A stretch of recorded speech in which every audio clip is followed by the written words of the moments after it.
Well, welcome everyone. Rebecca's now going to mute you. We are so excited to have you here in one of our wonderful Mountain Voices programs. My name is Cynthia Cutting, and I'm the director at the Museum of the White Mountains. I'm very, very pleased to be presenting this program in collaboration with my wonderful sidekick, Rebecca Enman. Thank God she's here. She makes it all work. With our speaker that I'll be introducing in a second. I do want to thank the Museum of the White Mountains members who make programs like this possible. We're very grateful to our members who have been supporting us through this ridiculous, challenging year and helping us to keep thriving. So as you see, we've pivoted and have made the gathering place in this virtual space, and we're very glad that you chose to attend this evening and be part of that. It's very important to us. We are looking forward to potentially opening for the summer. We're waiting to get that go ahead, crossing all kinds of fingers and toes. Please do that too. And we hope to welcome you back into the museum when it's safe for everyone. We'll be in touch about that. But right now, we're very pleased to be gathering every so often with you members of our community. So excited about tonight. It's wonderful to see so many members here and some of our museum advisors here, people who have been supporting us throughout. So thank you so much. Tonight's speaker, I'm sure to many of you, is no stranger, but I will introduce her. Rebecca Weeks Sherrill More holds an appointment as visiting scholar at Brown University's History Department. She continues active research on the social, economic, and cultural history of early modern England. Excuse me. She has many publications, and her writing and lectures include colonial and 19th century New Hampshire history, the White Mountain National Forest, and the 1911 Weeks Act. We're especially excited to present Becky's talk during this month, Women's History Month, which is very appropriate because Becky taught women's gender history at RISD, Rhode Island School of Design, for 20 years. So this is right up her alley. And tonight she's going to introduce us to an amazing woman. So without further ado, I'm going to ask Becky to say hello, and then we're going to go ahead with her presentation, which is going to appear as a recording, but then we're going to have Becky to answer questions at the end of the recording. So welcome, Becky. Thank you for being here this evening. Well, Cynthia and Rebecca, particularly, and Mike, thank you all for organizing this. I want to say to everybody who is taking the time when there are so many interesting things going on to listen. I agree with Cynthia that when this was the date was first proposed, I was thrilled that it was Women's History Month, although we didn't discuss that. This isn't the first diary I've worked on, woman's diary I've worked on, both in Europe and in America, but it was one that had more surprises in it than others I have worked on. I also want to say to anybody listening, if you're not a museum member, please join and support the Museum of the White Mountains, Plymouth State, and tell 4 friends. Thank you. Good evening, I'm Becky Moore, and I'm delighted to share with you my research into the life of a young woman from the White Mountains who made an unsung contribution to the development of Bethlehem, New Hampshire, from a stagecoach stop into a tourist destination during the Civil War. In 1859, Thomas Starr King, in his famous travel guide to the White Hills, remarked of Bethlehem's location, "No village commands so panoramic a view." Not only could travelers on their way from Plymouth or Woodsville to Portland via Crawford Notch stop for a meal or a night's rest, but boarders could come for a week of touring the region. Here they could lodge comfortably, as at the Maplewood Hotel in 1873, eat well, and enjoy the clear air with views of the mountains. They could also meet people from other parts of the country, well off enough to enjoy a vacation in a well-run establishment. But we know little about what it took to effect this transformation on a day-to-day basis. With the exception of Lucy Crawford's account of the inn she and her husband ran in the early 19th century, our knowledge is generally limited to the names of the usually men who built the hotels in the area. But how were they run and by whom? Can we learn anything new about life in northern New Hampshire during the Civil War? The diary that inspired this research gives a voice to a young woman here in the White Mountains whose experiences and ideas might have remained silent forever, but for a happy circumstance. We'll get to that later. On Monday, January 11th, in the hamlet of Bethlehem, New Hampshire, a young woman, probably based on the handwriting and the words which followed, opened her small daily diary above to set down what had happened during the day just finished. She recorded the weather first, a warm wind, as she did every day. She noted that the usual Monday's work of laundry and cleaning had been done. In spite of fatigue, she had been visiting in the afternoon. 2 travelers arrived, probably on the stagecoach for the midday dinner, in addition to a stranger. Another traveler arrived for supper and stayed overnight. And at the end, she added, "I am reading the life of Charlotte Bronte and am much interested." If one happened to find and open the small diary on the left, 3 by 5 inches, one would see that the author identified herself as Tamar M. Sinclair, Bethlehem, New Hampshire. The first entry for the new year, on the right, begins to sketch out the parameters of her life. A very unpleasant day. It opens at 10 in the morning with Benjamin and Mariah taking her to the depot in Woodsville. From there, she took a car to a place where Charlie met her, and they got home at about 7 in the evening. She had spent some 9 hours getting from someplace near Woodsville to Bethlehem, her home. Then at the bottom, she adds that the diary is a present from Charlie. So far, we know very little about the author of the diary. Over the course of the next 10 days, the diary introduces us to Tamar's husband, John, who often has business overnight at the Mills or Gale River. Travelers arrive and leave, sometimes for just a meal, sometimes to stay overnight. Callers come too and are always identified, although often only as Mr. or Mrs. with just a last name. She has a group of women friends, such as Carrie, Anne, and Julia, with whom she visits and works on projects throughout the year. She spends a good deal of her time sewing clothing for her family and repairing her husband's clothes in time for him to leave for Concord to attend the convention. Charlie and his uncle Cyrus also attend the convention in Concord, but only for a day. The next day, Cyrus provides a vivid description of the convention. The day that John returned, she paid Mary $16.25 for the week, and then Alonzo carried Mary home. Tamar devotes her Sundays to church attendance, commenting critically on the quality of the preaching and its import. For example, "I wish people would listen and heed the good advice that is given them."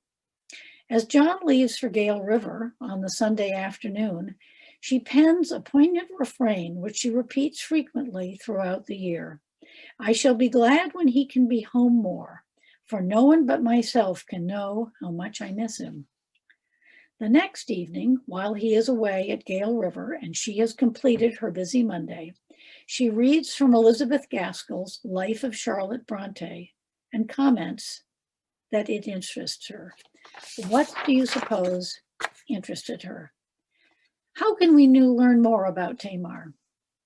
In the history of the Sinclair family, a genealogy commissioned by her son Charlie in 1896, there are just 3 sentences about her. John married October 29th, 1847, Tamar Merrill Clark, who was born in Lancaster, New Hampshire, September 2nd, 1828, and was daughter of Colonel Daniel and Mary Merrill Clark of that town. She was a person of a retiring nature, of modest demeanor, and of rare intelligence and good judgment. She was ever true to her ideas of right, was a faithful wife and mother, a helpful and sympathizing friend, was a member of the Methodist Church, and died in Littleton, New Hampshire, February 10th, 1872. The first sentence places her into the context of marriage and her birth family. The second describes her attributes as a modest woman with no public affect. The third summarizes her life's activity as relational, a wife, mother, friend, church member, ending with her early death at the age of 43. There's no mention of an education or her work keeping an inn. Histories of the early hotels of Bethlehem never mention her name in association with the Grand Hotel, eventually known by John's name, the Sinclair House. Lancaster, where she was born, is located high above Lisbon along the Ammonoosuc River, commanding good grazing land, timber, and water power. She was the sixth of 8 children. Her father, Daniel, member of a large clan of Clarks in the Ammonoosuc Valley, was a farmer, a devout Methodist, and a staunch Jacksonian Democrat. He served Lancaster as a selectman and a state representative. Her mother's family came from Warren, close to Plymouth along the Baker River between Plymouth and Haverhill. In the genealogy, Mary Clark was known for educating her children to the extent that all but one was a teacher. Tamar and her siblings remained close, exchanging letters and visits, frequently recorded in her diary. An older brother, Benjamin, and his wife, Mariah, were the ones who had taken her to the depot in Woodsville for the trip home to Bethlehem. She was especially close to her 2 older sisters, Ellen and Mary, both of whom were sent to the Methodist Seminary across the Connecticut River at Newbury, Vermont. There is no evidence in the family history that Tamar was also sent to Newbury. At Newbury Seminary, the older Clark children would have attended school with one John Sinclair. In 1839, at 13 years of age, John, the only child of a widowed mother without means in Barnstead, a village south of Lake Winnipesaukee, was sent to Lancaster to live with her sister and brother-in-law, Abigail and Samuel Peavy.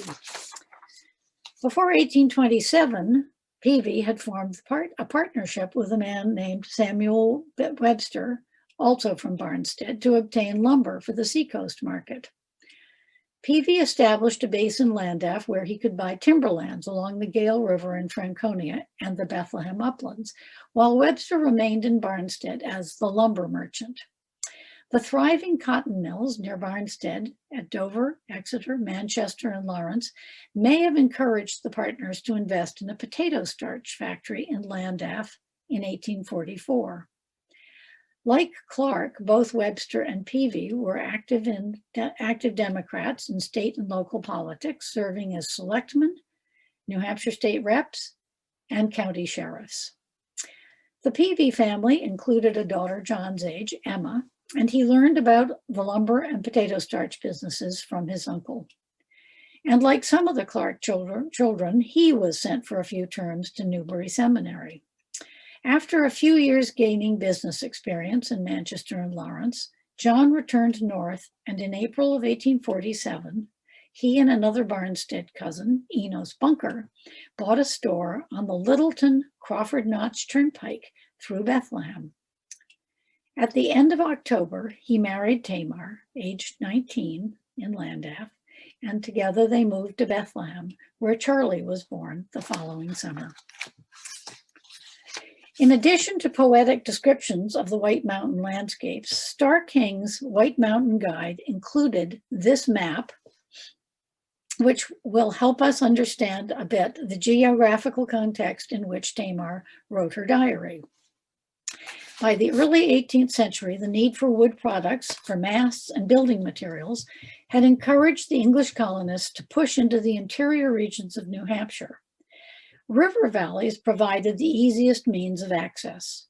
In the 1780s, after the Peace of Paris had settled the English-US border, the Clarks, like many others from the seacoast area, headed west along the Pemigewasset River over here, and then up the Baker here to the Connecticut, and then the Ammonoosuc to Lisbon. Settlers could also follow the Saco River over here from Portland up to the Notch here, a shorter but impassable route if one were droving animals, such as cattle or sheep. As you can see, by 1859, roads for wagons and stagecoaches, as well as railroads, here, the Boston, Concord, and Montreal Railroad, had been built and were a reliable means of transporting people into the White Mountains and goods back out. But note that the upper Pemigewasset here remained open only to wagons and stagecoaches, not railroads. And here is Bethlehem, located at the intersection of the road from Franconia and Plymouth and the road from Littleton to Crawford Notch. By 1854, the Boston, Concord, and Montreal Railroad had reached Littleton, turning it into a transportation hub. Starr King's map also noted a few hotels, such as Fabian's White Mountain House here and the Crawford House along the headwaters of the Ammonoosuc River. By the 1860s, the region was crisscrossed with wagons, stagecoach, and railroads, providing access to a growing number of hotels strategically located where the need for a fresh team of horses, a meal, and a view of the mountains coincided. Bethlehem was it. In the 19th century, the White Mountains region had three major exports: lumber, wool, and potatoes. Situated on a ridge, this is a ridge, between the Ammonoosuc and the Gale Rivers, Bethlehem was perfectly sited to take advantage of abundant water power to process all three of those raw materials. Lumber was needed for ships' masts and spars, clapboards, shingles, charcoal, and potash, the last used to improve soil and make beer. Raw wool was in high demand for the textile mills in southern New England. From the 1820s, potato starch had proved a major cash crop to meet the demand by the booming cotton, woolen, and linen mills further south. They needed pulverized and dried starch to size yarn, finish fabric, and set the colors for popular cheap printed cotton calico. Within a decade of John and Tamar's move to Bethlehem to establish the store that he and Enos had bought, John was involved with two of Bethlehem's 5 sawmills, one of the 2 starch factories, and had opened a hotel. One of the store's largest customers for provisions was Fabian's White Mountain House at Crawford Notch, possibly because Fabian himself had employed Tamar's older brother, Ebenezer. In 1849, John and Enos bought a potato starch factory down on the Ammonoosuc in the Hollow, where they also had a sawmill, and the density of names indicates that the flow of water here was powerful enough to handle at least 5 different sorts of mills. John did well enough that 2 years later, in 1851, he alone, by himself, bought 2 lots of land right here on Main Street, next to a blacksmith shop and at the junction of the Franconia and Littleton roads. He may have built first just a simple frame house on the site to accommodate his growing family.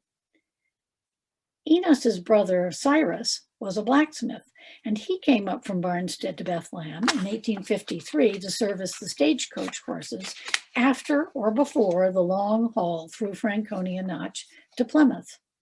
One of Tamar's cousins, Curtis Clark, owned and operated a stagecoach out of Plymouth that may have encouraged John to create the equivalent of an early integrated service station where a traveler could get a meal or a bed while the horses were changed or being shoed.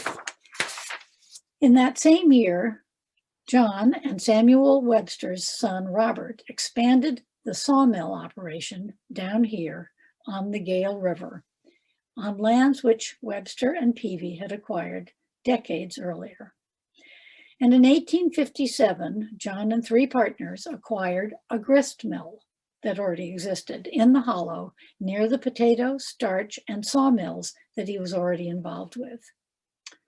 And he expanded his home into the Bethlehem house to attract longer stay boarders who came to tour the region's sites of natural beauty. In 1893, when Bethlehem had already become a thriving tourist mecca with 2 grand hotels, John was interviewed by Frank Burt, the publisher of Among the Clouds, as the founder of the hotel which bore his name, the Sinclair House. As you can see, he used the personal pronoun I to describe how he built and expanded the house between 1857 and 1867.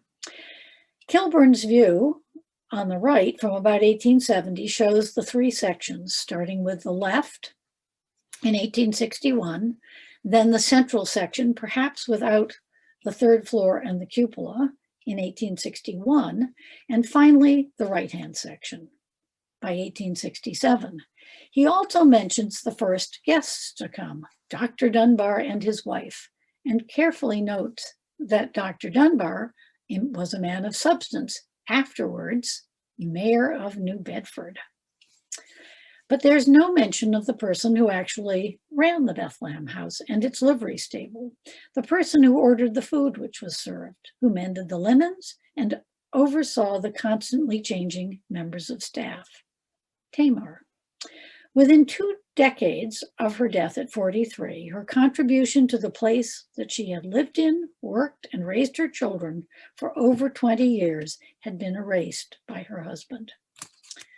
However, the 1860 census for Bethlehem provides firsthand evidence for her work.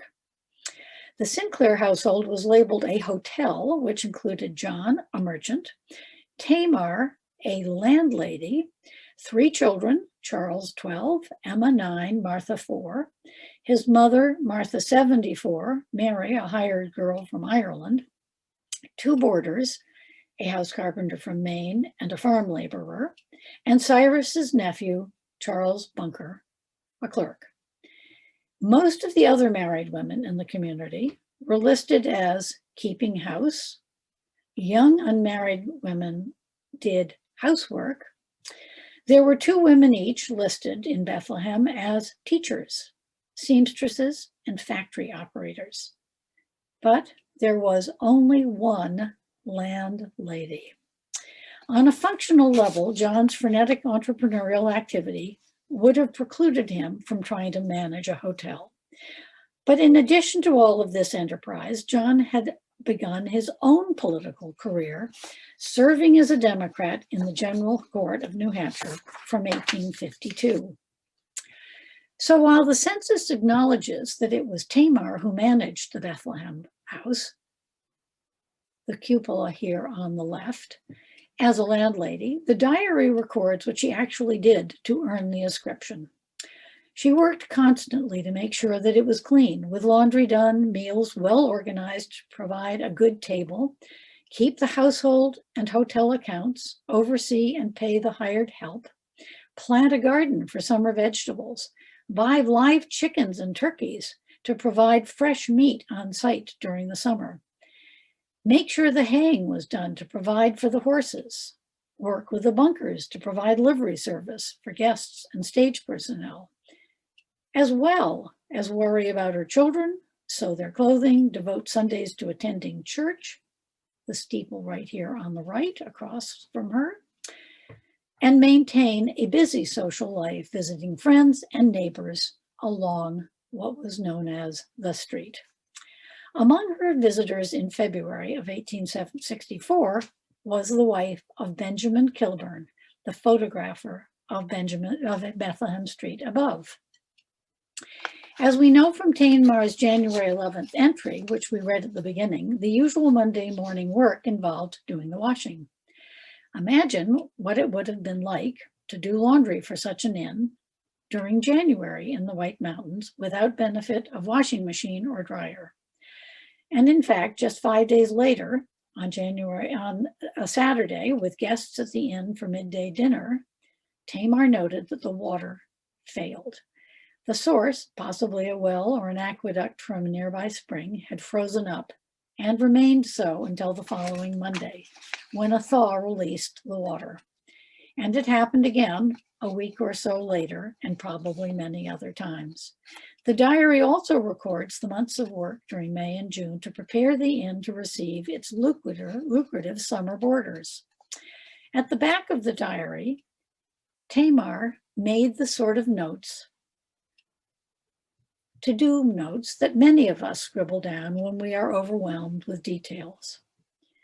You can see that in addition to call 10 cooks, one assumes for interviews, chalk, beef, a screw for the sewing machine, and needles, and over here, dinner napkins and tea napkins, are the words on the top left.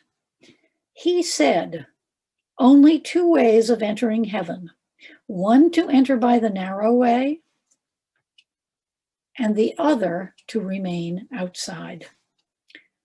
Did she write down this paraphrase of Matthew chapter 7, verse 13, to give herself some comfort that all her hard work and devotion to her religious beliefs, the narrow way, would ensure her salvation and a place in heaven? By the greatest good fortune, in addition to the census and Tamar's diary, the Bethlehem House Register for the years 1860 to 1866 has also been preserved in private hands. It is a large book, about 12 by 15 inches, and its entries do not always correspond to those in the diary. It is evident that not all guests signed in or were signed in to the register.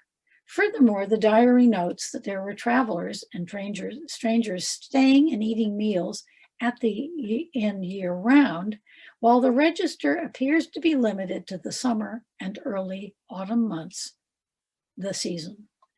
But among those who signed in is indeed, right here, George Dunbar and his wife from New Bedford, corroborating John's 1893 account. In addition, the Sinclair children, probably Martha the youngest, annotated almost every page. And as you can see here, others may have put in information at a later date. In this case, the date 1861 is not correct because there is a second section of the register that is devoted to 1861 and corresponds to the diary reasonably well. The register provides clues to the variety of people who boarded during the tourist season. They came from many parts of the country and abroad. Among them were the painter Albert Bierstadt and his photographer brother Edward. Some were industrialists associated with the cotton manufacturing businesses in Massachusetts and Rhode Island, for which the mills, with which John was involved, may have provided potato starch. Among the industrialist group was Charles Warren Lippett from Providence, son of the cotton manufacturer and future governor of Rhode Island, Henry Lippett. Charles himself was later governor of Rhode Island. On the other end of the spectrum were young pedestrians, like the three teenagers from Boston who signed in as the Three Jolly Pills. One of them, Edward S. Wood, became a renowned doctor and served as a forensic witness for the defense in the 1893 Lizzie Borden trial. And mixed in among the names of the boarders were local politicians and the names of the stage drivers who ate a meal and ferried visitors between the hotels in Bethlehem, Crawford Notch, Gorham, and the Glen House in Pinkham Notch. Occasionally, even the horses who brought the boarders were recorded. While Tamar worked hard managing hotel and home, the diary also makes clear that she attended closely to her family. Charlie was enrolled at the Newbury Seminary, where John and her sisters had also attended. She recorded frequent visitors from Newbury, or letters from Newbury, which caused her worry, including one from the principal in April, which reported that Charlie had become ill from eating too much maple sugar. In late April, she decided to visit him in Newbury and to meet with the principal.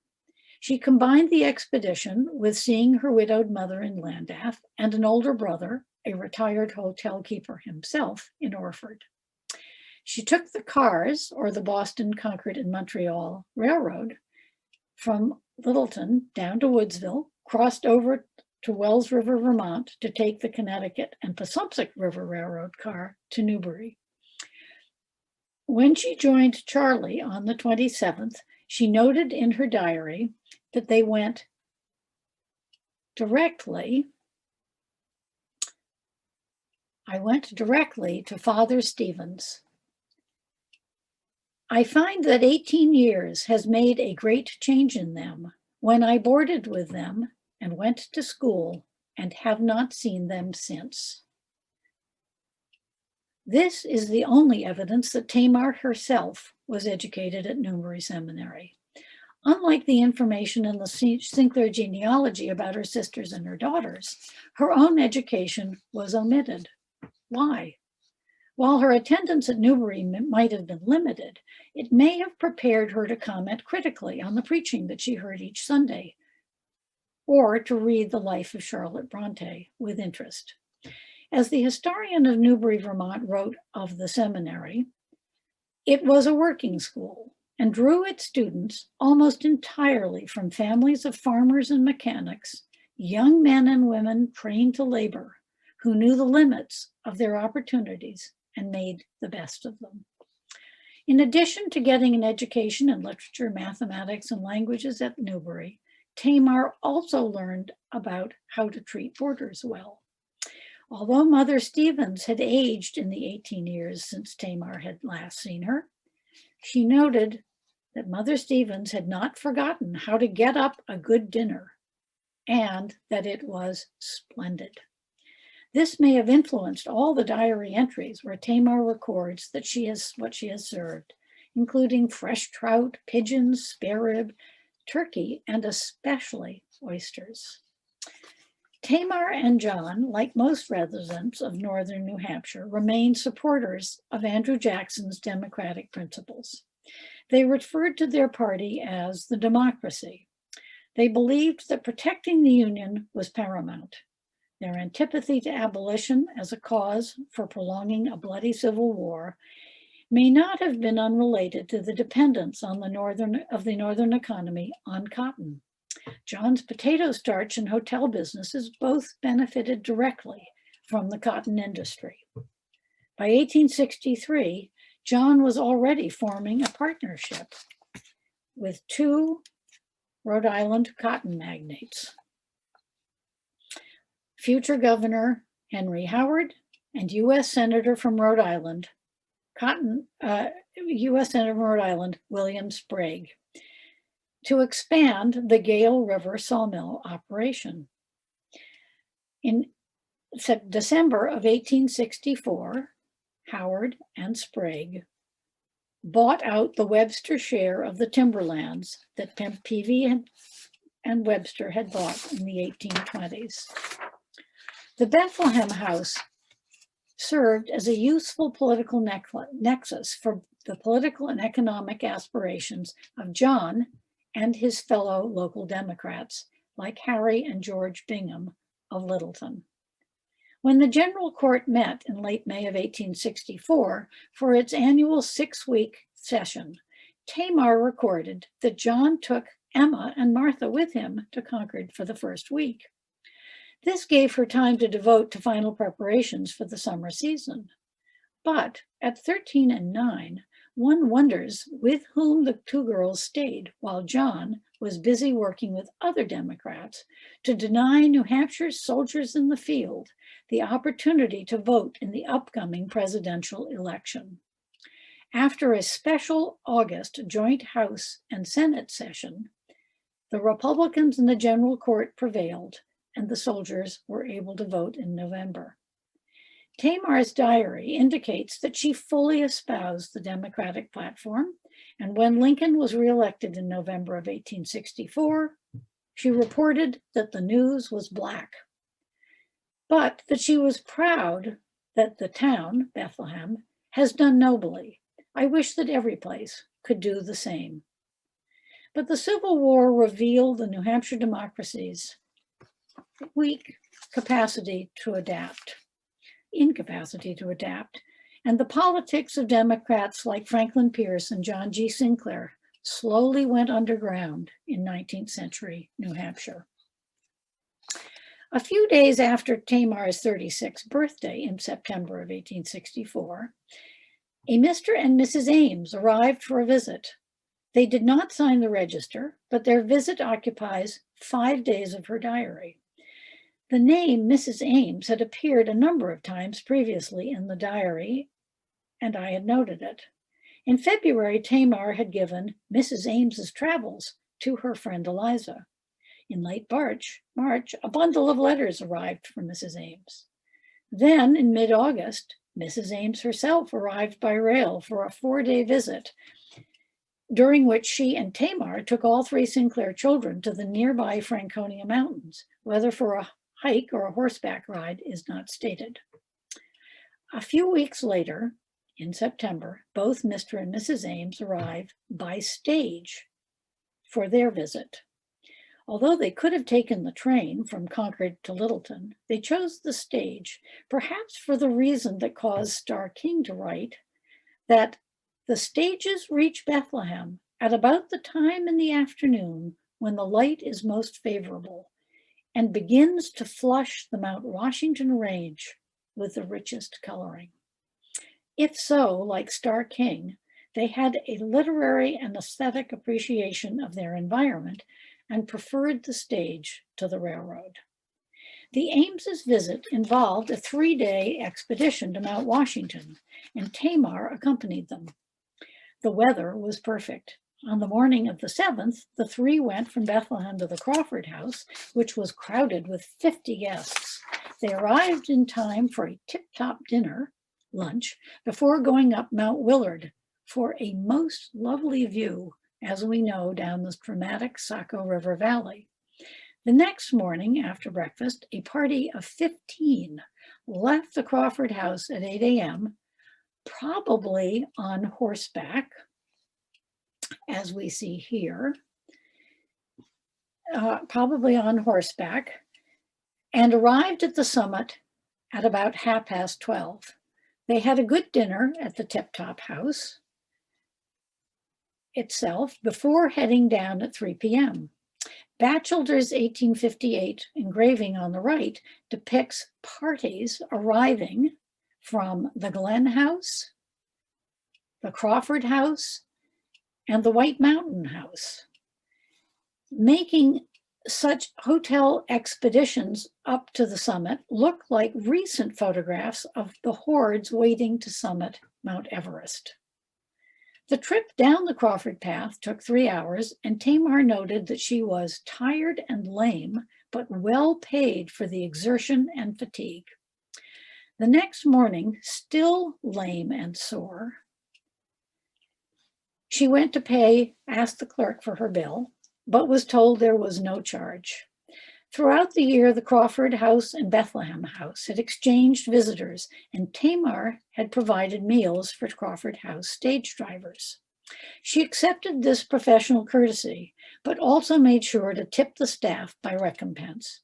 She would certainly have appreciated the chance to be a guest in someone else's establishment. A few days after Mr. and Mrs. Ames returned home, Tamar received a bundle of books, some dominoes, and a letter. Who was Mrs. Ames? When I reviewed the register for August 1, 1860, I happened to notice below Dr. Dunbar's name, Mr. and Mrs. James H. Ames of Concord, New Hampshire. After searching census and cemetery records, I found a tribute to Jane Anthony Ames, a well-established author and wife of the rector of St. Paul's Church in Concord, New Hampshire. Born into a wealthy Rhode Island cotton manufacturing Anthony family, she was some 14 years older than Tamar. After a girls' school education in Providence, Jane married James Ames, a Brown College graduate, in 1839. For the next 19 years, James filled in at various Episcopalian missions and churches in Rhode Island, while childless Jane wrote articles for the Providence Journal as J. A. Anthony. Early in the 1840s, thanks to support from her father, Jane and James embarked upon a long trip to Europe and the Holy Land. During their travels, Jane sent letters with vivid descriptions of all they were seeing and experiencing to family and friends in Providence. In 1847, she published a selection of the letters in a volume entitled A Budget of Letters, or Things Which I Saw Abroad. This was followed by 2 more travel budgets, all of which enjoyed a wide circulation. In the dedication to the second volume, Another Budget, or Things Which I Saw in the East, she acknowledged here her father's liberality in supporting her as a traveler and as a writer. In 1858, James was called to St. Paul's, Concord, where he and Jane made contributions to the community through work at the New Hampshire Asylum for the Insane and supporting education for young women. Perhaps they had read Starr King's book when it first appeared in 1859 and decided to visit the White Mountains in Bethlehem the following summer while St. Paul's Episcopal Church was being built in Concord. Given Jane's skill as a travel writer, perhaps it was she who encouraged so many Providence visitors, several of whom were her relatives, to visit the Bethlehem house. I believe the friendship from 1860 between Jane Ames and Tamar Sinclair transformed the younger woman's life. They were both daughters of devout Methodists and staunch Democrats. Jane's visits to Bethlehem and her books introduced Tamar to a living contemporary Holy Land, the East, not merely the one Tamar heard preached about each Sunday. Jane's elegant descriptive prose and appreciation for taking the time to approach Bethlehem by stage through Franconian Notch may have affected Tamar's word choices for her diary. The views from Mount Willard were very lovely. She was sore and lame from the Mount Washington expedition, but well paid for the exertion and fatigue. That Tamar owned at least one of Jane's books, we know from the fact that she loaned a copy of Mrs. Ames's Travels to her friend Eliza. Is it possible that her copy of The Life of Charlotte Bronte had been sent to her by Jane? The novels of both Bronte and Mrs. Gaskell dealt with the condition of women in 19th century England. Bronte's father asked Mrs. Gaskell to write the biography of his daughter and gave her access to letters that she had exchanged with other women friends. The letters between Jane and Tamar were in that tradition. In the 1850s, Mrs. Ames published several books for young women readers.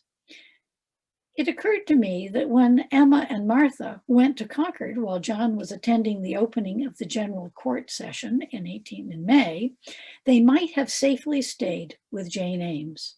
St. Paul's Church was located directly across the street from the State House. John might have stayed with the Ames as well.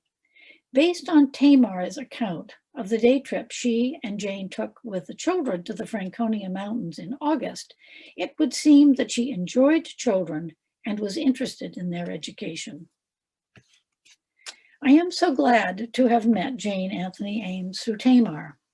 As I did research on her, I noticed that Jane personally gave copies of her books to the Harvard Library. Perhaps she was inspired by the work for women's rights by her distant cousin, Susan B. Anthony, to choose a suitable repository for her only heirs, her collected works. Jane also left a generous bequest for women's scholarships at St. Mary's School in Concord after her death. Today, St. Mary's is in Bethlehem, now called the White Mountain School. Although mere speculation, Jane may also have made Tamar aware of the possibilities for women beyond the existing limitations. For example, in all of John's business dealings recorded in deeds, Tamar's stake was limited to her dower rights, in spite of her very significant support for his enterprises. Among the many hotel locations throughout the White Mountains, Bethlehem stood out for its sheer concentrations of lodgings in a single town. This bird's eye view from 1883 shows 34 hotels, inns, and boarding houses serving some 4,000 visitors during the summer months. At the center of town here is what became known as the Sinclair House, and where Tamar began her married life. In 1868, John and Tamar sold the Bethlehem House to John Durgan, a Massachusetts shoe manufacturer, and Daniel Randlett, a New York hotel man with local connections. It was they who expanded the Sinclair House into the Grand Hotel, recorded by the Kilburn Studio. The Sinclair family moved to the growing town of Littleton, where in 1870, John was listed as a lumber merchant and Tamar was keeping house. If Tamar's son, Charlie, had not given her the diary, and she had not dutifully entered notes in it most days during 1864, what might we have known about her life as an innkeeper in the White Mountains? How would her voice, like those of the Brontes or Elizabeth Gaskell, continue to speak to future generations if she had not written down her feelings and ideas as well as her experiences? What if the diary, and a second one from 1868, had not survived Tamar's early death at 43 and been disposed of? When Tamar died in January of 1872, her daughters, Emma, on the left, and Martha were 20 and 16, respectively. They were still living at home with their father, their grandmother, Martha Sinclair, and Charlie, now 24, and a flour and grain merchant, having taken over the grist mill in Bethlehem. In addition, George Merrill, a family friend, and partner of Charlie's in the grist mill, lived with them. In these two photographs, likely taken by the same studio and at the same time, notice the position of their arms and their heads, came at a time of major change in the Sinclair household. In July of 1873, John married a former Bethlehem neighbor, whom Tamar had described in her 1868 diary as that Blandon woman. Then at Thanksgiving in 1873, Charlie married Emma Jones, daughter and heiress of John's Democratic colleague and longtime hotel guest, Frank Jones, the Portsmouth ale baron. In 1874, the year of these photos, Emma married a Methodist minister, Charles J. Fowler. And by 1878, only Emma and Charles, along with grandmother Sinclair, remained in the White Mountains, running a new Bethlehem hotel called the Uplands. Tamar's children did not forget her. In 1896, Charlie commissioned the Sinclair family genealogy and made sure that she and her Clark family were included. He also established an endowment fund in her name for the Bethlehem Methodist Church. The fund was used when the church, still standing today, was rebuilt in 1900, just after Charlie's own early death at 51. Martha gave a new pipe organ to the church in 1905. And most likely it was Emma and Martha together who commissioned the elegant marble Sinclair memorial to John Tamar and their Sinclair grandparents in the Glenwood Cemetery in Littleton.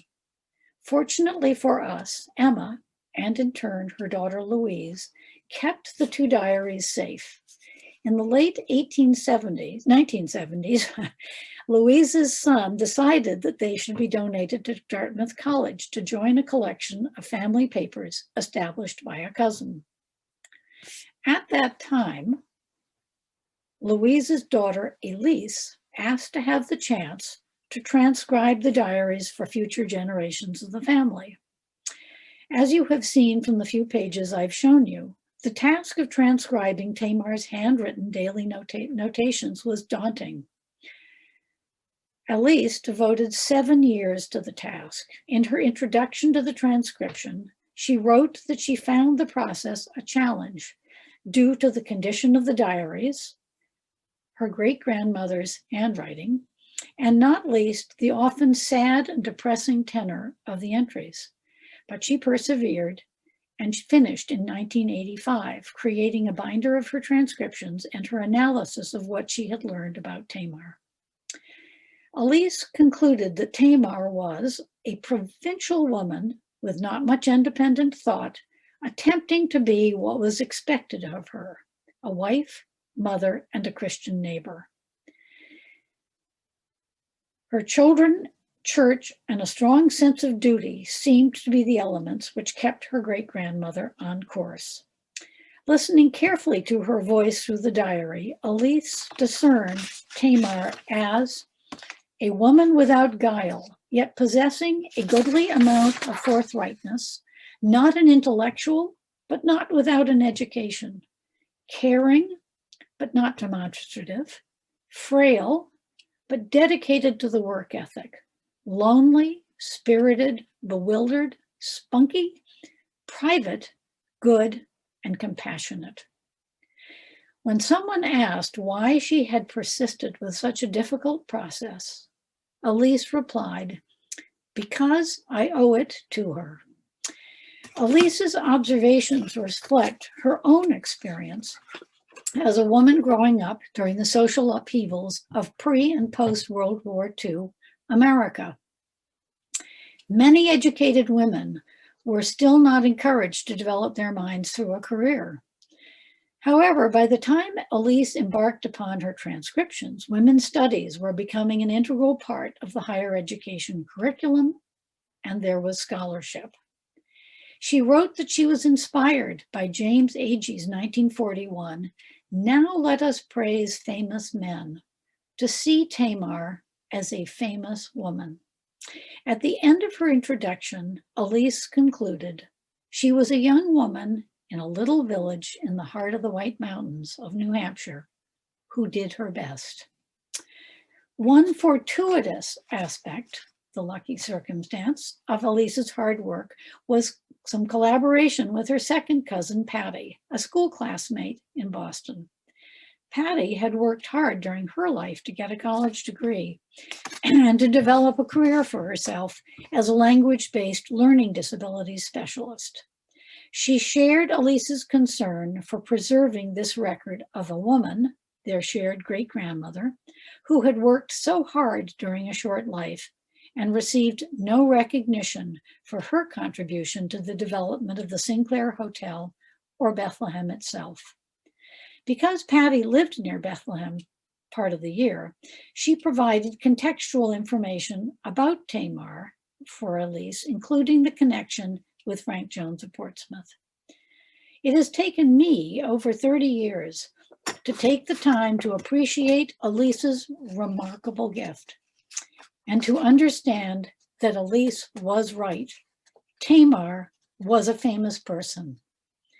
I hope that you will agree that the diary has restored her voice to a young White Mountain woman whose experiences and ideas might have remained silent forever. I would like to think that if Tamar were listening this evening, she would have reminded me to be sure to thank the people below. Thank you for listening. Oh, Becky, thank you so much. What a wonderful, wonderful talk. What a wonderful character that you've uncovered and shared with us this evening. As we're all kind of percolating from that wonderful presentation, I want to remind you, if you have questions for Becky, you can put them in the chat and Rebecca will raise them for us. Meanwhile, I can't believe I forgot to say at the beginning that Becky is a amazing friend for the Museum of the White Mountains and has been our chair of our MWM Advisory Council. And we value her support and guidance and have for many years. She's so wonderful to us. So really enjoyed this this talk. Boy, didn't Tamar come alive for us? Becky, was there a moment that you were like, oh my goodness, this is her, I found her? Can you hear me? Yep. Yeah. Not especially. I think that for me, the moment was the friendship with Jane Ames. Jane Anthony Ames really allowed Tamar to come into focus in a way that reading endless descriptions of visiting Mrs. So-and-so and, you know, diaries, anybody who's worked on diaries written by somebody else knows that they can be, sometimes interesting and sometimes pretty excruciating. And, you know, there's a lot in Tamar's diary that is diurnal. It's just, she was just recording what had happened. And she didn't always do it fully. But when I discovered who Mrs. Ames was, then I began to see her in a completely different way. That's right. Awesome. All right, so it looks like we have some questions, Becky. So the first one is from Marcia Blaine. So there are a number of PSU students who have listened to your fabulous presentation, such research, and a bunch of them were here tonight, so that's great. She asks, will you answer 2 questions for us? What was the most useful primary document to your analysis? And what strikes you as the biggest differences between the mid-19th century and now? Okay, so the answer to the first question, Marcia and students, unfortunately, the answer is there isn't one. And I think that the way I tend to do my own research is a little bit like a push me, pull you. I start one place, end up going to another one. So I'll start with the diary and spent hours looking up names to the extent I could find them. Then I would go to the census records to see if these people existed in another context. And then I would discover that they had written something or they were, and Marcia, as you know, research, particularly of women who have not been recorded in other ways, requires going down a lot of rabbit holes. So to the students, I would say, you know, don't force yourself to do things in a way you think is right. Kind of follow your instincts and gather as much information as you can in order to begin to develop the story as it really was or as it wants you to hear it, not to have a preconceived idea. So Marcia may be grinding her teeth and saying, how could she say that? But I hope not. And the second question, Marcia, was? What strikes you as the biggest differences between the mid-19th century and now? Well, I'm sorry to say that I began to feel as I read it that there weren't really very many. And I was really struck by how many of the issues that were floating around in Civil War New Hampshire, particularly seen through or listened to through Tamar's diary, reminded me of many of the things that we went through in the last year you know, many of the issues that had come up involving last year's election. So I think that, in fact, one of the things that struck me was that, as it often does, since I am actually a medievalist, is that human beings are often motivated by the things that matter to them most, that are closest to home, and then those experiences of in their own times are seen through that lens. So I don't know if that answers your question, but I hope so. Cool, thank you. Question from Walter and Annette. Were she and her husband Copperheads? Absolutely, as far as I can tell, although I don't know, that's what they would have been referred to as. Certainly John Sinclair, there's plenty of literature on him as a Copperhead, particularly because he ran for governor a number of times and lost. And he was, of course, accused of being a Copperhead. So from Becky Fullerton, are there any descriptions of the hotel from that period that talk about what it was like, the service, the meals, how people saw it in comparison with other places to stay at the time that might reflect her style of running it? That's an excellent question, and I know of nothing.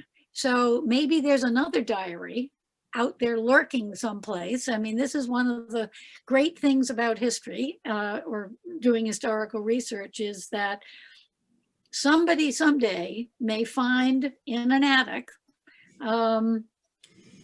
a diary that is about this sort of thing. And I think that, I'm sure, like other people who are listening in, I spend lots of time encouraging people to really think carefully about those papers that are in the attic and see if there aren't things there that in fact would be of great historical value to us today, looking back at a time period for which we have very little real information. But it's a great question, Becky. Really important. Question from Lucy. That was very interesting. Thank you. I am wondering how Tamar would have dried wet laundry from the hotel in a New Hampshire winter. I hate to think, probably all throughout the house, particularly because on the Mondays, which was her laundry day, it wasn't always a nice day. So she did record mostly what the weather was, and there were plenty of unpleasant days when she had to do the washing. I can't imagine. Let's see. It looks like we don't have any questions. Lots of thanking you. Wonderful presentation, interesting and informative program. But I don't see any other questions. So, well, hopefully everybody will keep an eye out for interesting things. And if you find something that is of relevance, you know, get in touch with the Museum of the White Mountains and let Rebecca know, and Cynthia, and thank you all for listening. Thank you everyone for coming this evening, and thank you, Becky. That was just fabulous. Yes, Becky, those air claps. It's not very effective these days, but boy, we thank you so much. Thank you everyone for coming, and we hope to see you soon. We'll be having another Mountain Voices next month, and we hope you'll join us. Thanks so much.